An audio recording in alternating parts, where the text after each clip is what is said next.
दोस्तों सुनो कहानी में आपका स्वागत है। चलिए चलते हैं कहानियों के सैर के पहले चैप्टर पर। आज का हमारा जो कहानी का विषय है वो है सिम्बा। सिम्बा कौन है? सिम्बा एक शेर का नाम है जो एक बहुत ही शक्तिशाली शेर था और एक जंगल पर शासन किया करता था। वह अपनी भयंकर दहाड़ और प्रतापी स्वरूप के लिए पूरे देश में जाना जाता था। वो इतना ज़्यादा हट्टा कट्टा और देखने में बहुत ही भयंकर था जिसकी वजह से सारे उससे डरते थे। लेकिन सिम्बा एक न्यायप्रिय और निष्पक्ष राजा भी था। वो किसी के साथ भेदभाव नहीं करता था। वो सब की बातों को सुनता था और न्याय अच्छे से करता था। इसकी वजह से सब उसका बहुत ही ज़्यादा आदर करते थे। और आदर मतलब रिस्पेक्ट, ठीक है।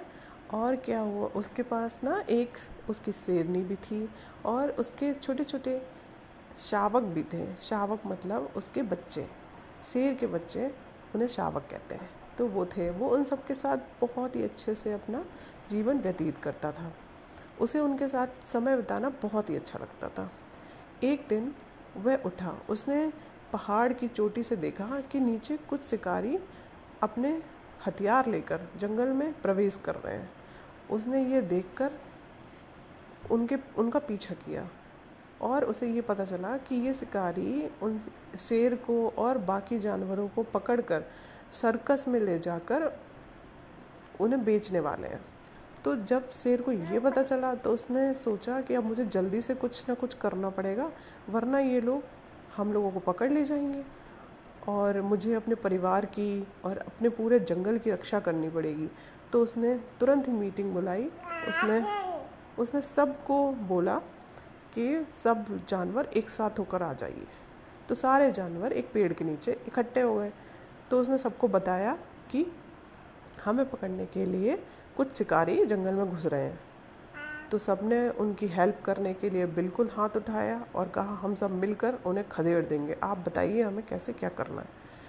तो जो शेर था उसने कहा ठीक है, मैं बताऊंगा कि मैं चुपचाप देखता रहूँगा कि कहाँ से शिकारी आ रहे हैं और मैं वहीं इशारा करूँगा और तुम लोग जो बंदर हैं वो ऊपर पेड़ों के चढ़ के सड़े हुए फल और जो भी चीज़ मिले वो उनके ऊपर फेंकना, जिससे क्या होगा कि वो फिसल जाएंगे, आगे नहीं बढ़ पाएंगे।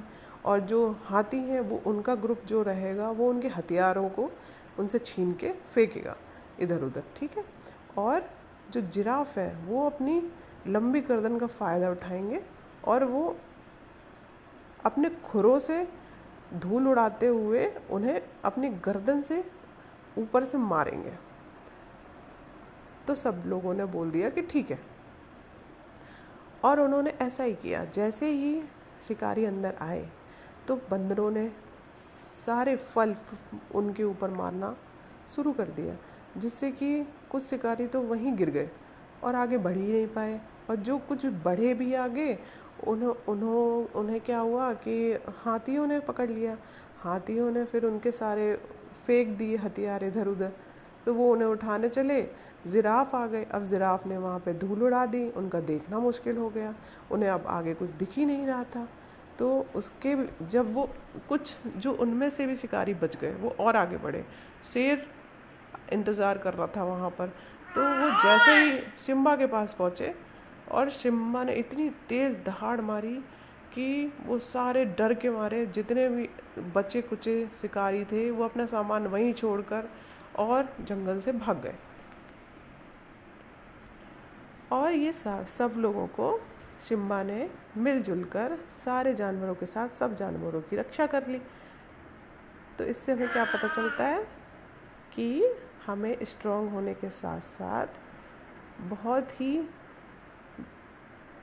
दिमाग से चलना चाहिए, ठीक है। हमें सोच विचार करके ही कोई निर्णय लेना चाहिए और सबको साथ लेकर चलना चाहिए। इससे क्या होगा, आपका टाइम भी बचेगा और आपकी मेहनत भी बचेगी और आप सफल होंगे आगे। तो आज की कहानी को यहीं ख़त्म करते हैं, कल मिलते हैं दूसरी कहानी के साथ। Thank you.